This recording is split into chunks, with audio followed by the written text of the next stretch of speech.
But I had a strange feeling about it.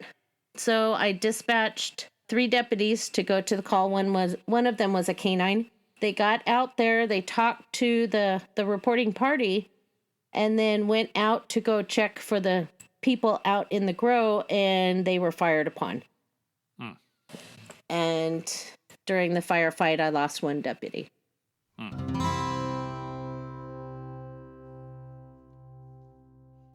Welcome to Hey Chaplain. My name is Jared Altick, and I'm a chaplain with the police department. Hey Chaplain is the officer wellness podcast which brings you expertise and wisdom from police officers around the world.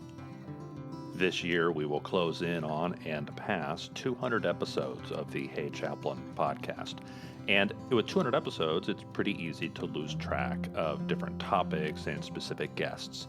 But if you go to heychaplain.com and go to the episodes page, that actually brings up a search bar. And you can search for names, keywords, tags, topics.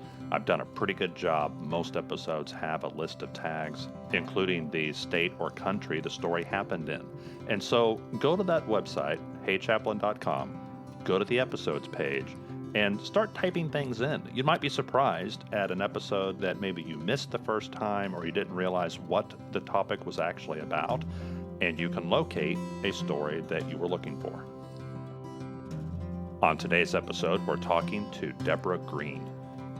She was a California dispatcher for almost 30 years and has a compelling story to tell. She dispatched her deputies to a middle-of-the-night call to a marijuana grow in the forests of California, where they were ambushed by drug cartel gunmen. The story itself is remarkable, but I wanted you to hear this one because it's told from the point of view of a dispatcher. In part 2 of the interview, we will look at the aftermath of the shooting and what the fallout was for everyone involved, including the dispatchers. Here's part 1 of my interview with Deborah Green. Hello, Deborah. How are you today? I'm wonderful. How are you doing? I'm doing great. I was wanting to know about your career. What can you tell me about the years you've spent in service? Oh my. So let's take the Wayback Machine to 1986. Holy moly. Joined the California Army National Guard as a communications specialist, and later down the road became a military police officer. Okay. And my first and only deployment was in 1992 to the LA riots. So that was kind of interesting. We did security for Parker Center, which is what the name of the building for LAPD headquarters. Okay. So we provided security there, guarding the cops. That was, quite the job. Hey, during the riot, the cops were guarding the firefighters. So everybody and was covering one another. Yeah. Yeah, we did that too. We provided security for the firefighters. So yeah, it was quite the experience, let me tell you. And I was young. Now you had your military career there with the National Guard, but that overlapped with your dispatch career, yeah, right? So February of 1992, I started the academy for dispatch with Sacramento Police Department. And so while I was still in the academy is when I got deployed. I graduated with my class at the dispatch academy when I got back, but I still had to go back and do the last part of the academy. Sure. So I was a little bit behind everybody, and started out as a call taker and moved my way through. And did you like it at first? It was scary. When you're not in the profession and you're just coming in, you come in with these rose-colored glasses, like everything's going to be hunky-dory.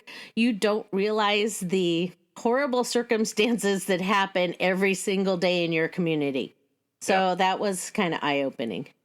What was harder for you as a young dispatcher? Was it hearing the frightened voices on the other end? Was it not being able to see what you were hearing? What was worse for you? I think the biggest thing for me, because I had been in military police, so I was out, amongst people doing things. Yeah, you've seen stuff. Being behind the phone and not being able to go out and help them myself, I wanted to take off the headset, jump in the car, and go. Yeah. Yeah. So that was hard at the beginning, and hearing, my first 911 call with them was a mother who had found her daughter had committed suicide. And the mother found the daughter? The mother found the daughter. So that gut-wrenching wail of a mom who's lost a child is something that you don't forget. Yeah. It's horrible. Yeah. In 30 years' time, do dispatchers have more consideration and respect for the trauma that they experience? Because I'm sure historically there are people like, well, hey, you're back in the communications center. How are you traumatized? And they probably didn't take that very seriously. Do you think that that's changed in 30 years? Yes. And it's changed the greatest amount since 2015. It's normal to do critical incident stress management. It's normal to talk about your feelings now. The guys out on the road, they get time off, and there was a very long time where dispatchers didn't. Right. Just suck it up and come back the next day. Yeah. Move on to the next call. Yeah. Move on. Since 2015, I think I have seen the biggest strides in including dispatchers in with that, and recognizing that we do get PTSD and complex PTSD from the job. Why 2015? Is it just that things reach critical mass, or did something unique happen in California? I don't know. 2015 was the first time we had a critical incident early. I think it was February, an officer-involved shooting. And it was the first time we had what they called a kumbaya meeting. Yeah. So everybody came in and we talked about our feelings with the therapist in the room. And they brought us in with them, recognizing the fact that we could all be affected by that. Right. The one prior to that had been 8 years prior to that in 2007, where we had 3 officers shot. Nobody was killed, but it was just suck it up. Come back the next day. Yeah. I was off duty at the time, and I called in to ask if I should come in early and was told no. They're fine. They weren't fine. Yeah. No. They weren't fine. So, So it's come quite a long way. Well, that's really good. Deborah, take me to El Dorado County. In 1994, I was hired by El Dorado County Sheriff's Office, and that's the county just east of Sacramento. Okay. It goes kind of from, if everybody's familiar with the area, from about Folsom, California, all the way to Nevada state line. Okay. So it takes about an hour and a half to drive the county. But there's not a lot of people. It's a large county that has lots of national forest. So tell me about the relationship between the dispatchers and the deputies. It was awesome. We got to know all of them. Part of the training when the guys would start their FTOs training would be to sit a night in dispatch. So we got to know all the guys that way. And then if somebody was light duty, they'd send them up to work with us. And so it was a lot of fun. Yeah. About how many sworn in that sheriff's office? I think there was about, don't quote me, 150 to 200. Okay. I mean, it's not a large agency. So on the small side of medium. Yeah. Not small, but not big either. So we did non-emergency, emergency, 911 calls, pretty much everything. If you were working the radio, you still had to answer the phones if you weren't busy on the radio.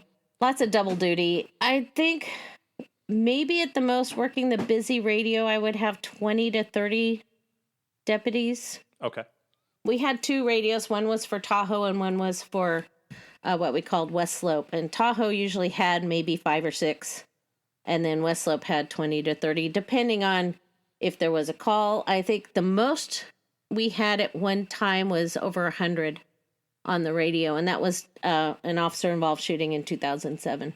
What were typical calls in your county. Oh my gosh. I mean, Barking is it dogs, just noise calls, cows in the roadway, plus your urban stuff, your domestic violence, and we did the Sure. school resource officers, so we had a lot of school calls during the day. I think the difference, though, was when I worked at Sacramento, you had a map, you knew where you were going, there it was. But in El Dorado County, we would have to give directions to these places out in the middle of nowhere. So, turn left on this road, keep going to the fork, take the right fork until you're on the dirt portion of the road, and then turn left at the yellow rock, kind of stuff. Okay. So you also had then deputies that were in pretty remote locations Yes. and separated from one another. Yes. Okay. And so you had deputies on calls where they were isolated and you were the only connection they had. And you have your procedures where you send one or two deputies depending on the call. And I had sent one deputy, and he was a newer deputy, and he canceled his back. And I went over the radio and said, absolutely not. Yeah. You're going out to the middle of nowhere for a gun call. Your back is going with you. It was that kind of relationship where I could make that determination if I needed to, and the sergeant would back me because it was officer safety. What's worst case scenario? How far away could a deputy be from his backup? An hour and a half. Oh, my. Okay. So you really could get out into the woods. Yes. Removed from everybody. Yes. It was so okay. All right. Did you have anything like air assets or? We relied at the time, Sacramento County or Placer County, even the air ambulances. We have CalStar out here, and also Highway Patrol had one. So we were able to borrow assets, but it wasn't. That wasn't normal. It not necessarily. No, I mean during search and rescue season, which is usually the summer, we used them a lot. Okay. Because, people from the city going into the country and getting lost. So tell me about what happened in 2019. So 2019, we received a call about 1 o'clock, 12:30, 1 o'clock in the morning for a suspicious subject in a marijuana grow. And it was in October. So that wasn't unusual because we have a lot, because grows are, depending on the size, are legal in California, and October's harvest season. So having somebody suspicious coming into your grow in the middle of the night was kind of normal. But I had a strange feeling about it. So I dispatched 3 deputies to go to the call. One of them was a canine. They got out there, they talked to the reporting party, and then went out to go check for the people out in the grow, and they were fired upon. And during the firefight, I lost 1 deputy. And actually, it was 4 deputies. One of the deputies had a ride-along from another agency who was also armed. He was also shot, but he wasn't killed. So when I dispatched them, I went on a break. And as I was coming back, I got a message on my phone to get back to the dispatch. My partner who had relieved me for break, because it wasn't, they were still driving out when I went on break, so it wasn't anything. But I get in and they go, shots fired, and I'm like, okay, here we go. Oh my. Jump in my chair, and I heard gunfire. I was in contact with 2 of the deputies that I could verify, and they could not get the 3rd deputy on the radio. So we thought he might have been in a position where he couldn't talk. So what we did was we asked him to just click the radio, and there was no response back. We had SWAT team on the way. We had other deputies on the way. I had deputies coming from other counties to help out in case these suspects got away, because where they were located, there was only one road. Either they could go to the north or the south to get out of the area. So I had deputies from another county covering the south part of the road. And then I had deputies from my agency covering the north part of the road to make sure nobody got out. Yeah. I was very, very focused at the time on what was going on the radio. So I couldn't tell you what was going on in the room at all. Sure. Other than I was yelling instructions and I was getting, whatever I needed back on there. We called for air support, and we had a CHP send a fixed wing aircraft out, which was actually really good because they were able to hold on a little longer till we got the second suspect in custody. And we only had an airport that was 5 minutes away for them. They literally were flying on fumes till we got that last guy in custody. And I was just so thankful for them. The air asset had like FLIR, like forward-looking infrared to see in the dark. Yeah. So they got back on fumes. Yeah. Let me go back to trying to contact the deputy that was down. This part of your story makes me think of like an officer's funeral where they do the end of watch call. And that always just gets me. It just like a kick in the gut. Very, very emotional to hear them call for the officer or call for their car, and then there's silence. And they call again, and then there's silence. And then they mark the end of watch. And that just, oh my goodness, that gets me every time. It is. One of my supervisors did the one for his funeral. And yeah, I was just sobbing the whole time. So you're going through that for real, though, because you can reach two deputies, but you can't reach the third. Right. You ask for him to toggle his mic if he can't talk. Right. And he doesn't. At what point through this process are you, I mean, you're fearing the worst maybe from the beginning as soon as you hear shots fired, but at what point does it start to sink in? We might have lost this officer. It really didn't, because there were things going on that I couldn't hear, things on scene that I wasn't aware of. And, we had sent ambulances out and all of that. They were able to get him out of the area and get him on an ambulance. And once that happened, I just said, okay, he'll be fine. I shoved that, to the back of my mind and continued on with what we were doing. You went to managing everything else. Right. When he got to the hospital, we had, the lieutenant was there and the sergeant was there. But somebody had posted on Facebook that the deputy had been killed. We hadn't seen that yet, so the lieutenant found out about it and called us at dispatch to let us know that he had passed. So that was about an hour before the second suspect was caught, maybe an hour and a half. It kind of all went down about 1:30 in the morning, and I was relieved at 4:30, and that was when the second suspect was caught. So it happened kind of in the middle of that. I apologize. I forget a lot of the time. That's all right. Hey, the timeline is hard to reconstruct. Timeline is really hard, but I remember when after this had happened, the chaplain had come in and she was standing behind me. I'm just crying. I'm sobbing. But I'm still working this radio, and nobody out there in the field knew that he had passed until after. And she goes, "How are you doing this?" I'm just crying, and I'd hear them say something, and I'd just take a deep breath, do what I needed to do, and then start crying again. Right. Yeah. You're already grieving, and they're out there still working the scene and don't know. Yeah, and I can't let them know because they have a mission they have to accomplish. Yeah. And I can't let them know anything that's going on until after they've done what they need to do. So you mentioned the chaplain. Did you guys have good chaplains at the time? Do you feel? Oh my gosh, it's Sierra Chaplaincy, and we had, I think we had 10 chaplains at the department that day. Yeah. So and active and did you know them? I mean, did you just see a person? They were they're really active with the department, so they would come in and they would a visit to dispatch was not uncommon. Excellent.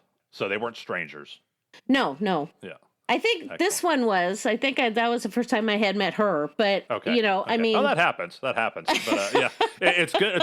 It makes my heart glad to hear that there were chaplains who were investing before the crisis. Yes. Because to me, that's the strength of a chaplain, is that they're investing ahead of time and building rapport. And it's not that they're the only helpers, but it's nice to have helpers that are in the loop and they understand what's going on and might already know you. The chaplain that we had when I first started was actually my chaplain when I was in the military. Really? That's a small world. Yeah. So, it was nice to, that I knew somebody at least. I went to this department where I was brand new and didn't know anybody, but I knew the chaplain, so that was good. I don't know if we ever really defined what happened. So the officer showed up on scene, the deputy showed up on scene. Right. And you were actually off the radio when it happened, but I'm sure you found out later. First shots fired. So they were just ambushed or people shooting at them from a distance or what? So what happened in California is, because at that time the laws were changing on marijuana grows. So the cartels used to have these huge grows of 1,000, 2,000 plants in the middle of the national forest or in the middle of, right, BLM land. Heading out away from everybody. Right. And they'd have their little people there. Well, what they learned was they could go and pay people that they found were growing and pay them to grow extra on their property. So when this guy had been paid by the cartel, or the caller had been paid by the cartel to fork over some of his grow to them, and he decided to renege, keep the money, and they came after him. And so he calls the cops that the cartel's coming to collect. Right. But he doesn't tell us it's the cartel. He tells us I don't know who these people are. Right.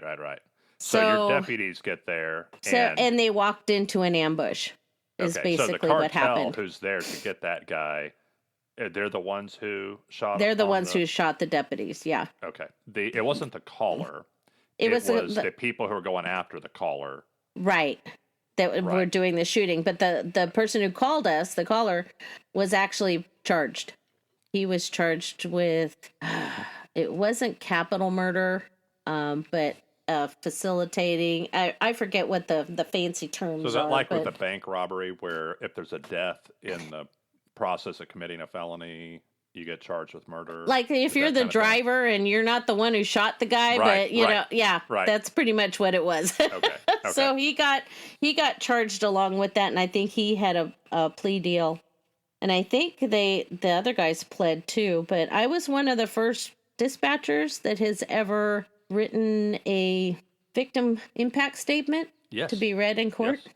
Because it affected me so much. I basically lost my job without, I wasn't fired or anything, but, my career was... It meant the end of your career having gone through this. Right. Right. So there is a victim impact statement that I wrote on file for these guys. What about the cartel? Oh, yeah. Both of them were, one of them had been shot. So we got him really quick, but it was the second one that kind of ran off, but they didn't know the area. So he was just trying to hide and didn't, realize that we got an eye in the sky. Yeah, they had the forward-looking infrared, finding them in the dark, and so yeah, you can run, but you can't hide. Exactly. They thought they're out in the middle of nowhere. Yeah, you don't run from a bunch of country boys. Sorry. That's awesome. The deputy that you lost. You had seen him earlier that day, hadn't you? Yes. During a earlier break, he had. That was the day that he would come in late, the way their shifts work, and so I was just talking with him down in the hallway 2 hours before. Yeah. When did the rest of the team find out about his passing? Shortly after. They were able to, as soon as the SWAT team got there and they took control, the deputies that responded to the call first were removed off the scene. So I believe they were briefed at that time. And they were able to be notified by their command. They didn't find out through Facebook, I hope. No. Thank God. I just, whoever did that, that's That was Yeah. just Yeah, Facebook is horrible. my enemy. I do death notifications, Yeah, and we're always racing against the clock because we're racing against social media. And exactly. people feel obligated to tell other people's news, which I consider a faux pas. I don't. I think you let people tell their own news, but man, people pounce on it. It's like they can't help It themselves, it is, and you so they know, find and out something or just the rumor of something, and they feel like the they have to well, announce it to and the those world. people that listen to the scanner and post on their little pages there, that just it's Yeah, horrible, yeah, you know, because we're the ones that have to clean up the mess. yeah. I want to thank Deborah for being on the show.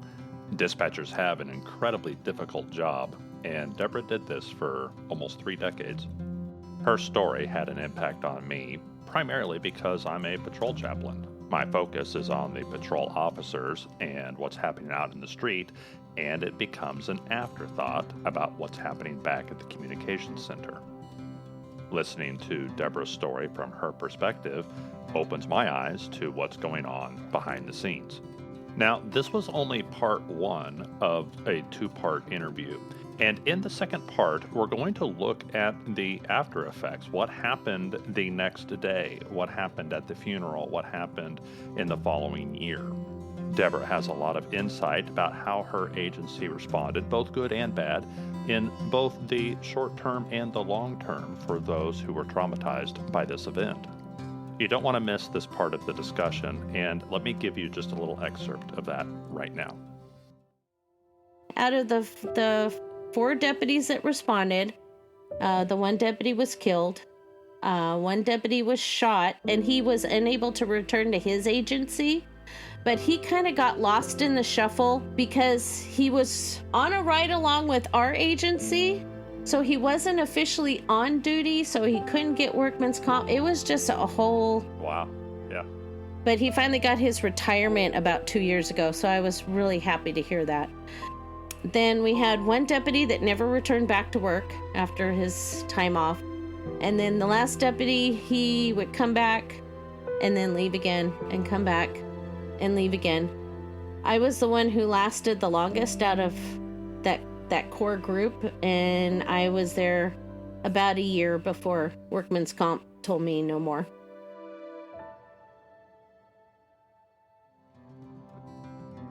The Hey Chaplain podcast is a free resource for everyone because of those supporters who are quietly helping behind the scenes.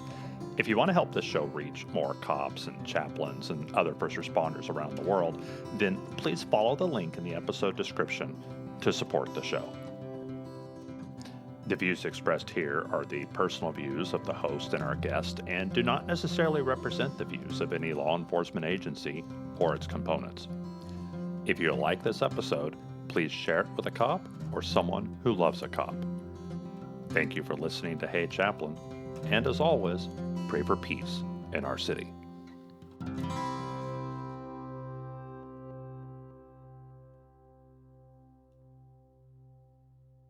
One little extra note, I always ask for you to pray for peace in our city. And when I say our, I mean really whatever city you happen to be living in. I don't specifically mean my own city. However, in my own city, we have seen a pretty drastic reduction in violent crime in the last couple of years. This year, we set record lows or tied record lows in statistics like homicides. There are a number of factors, law enforcement, government, societal, and otherwise, that are going into those numbers being lower than typical. But of course, I can't help but think that prayer is what really helps. So if over the last 4 years you've been praying for my city in particular, I want to thank you. I believe that prayer really matters, and I'm thankful to God for thwarting the actions of evildoers and for making brave police officers to catch those who continue to do wicked things. It would restore your faith in humanity and in God if you saw my police officers in action. I couldn't be more proud of them.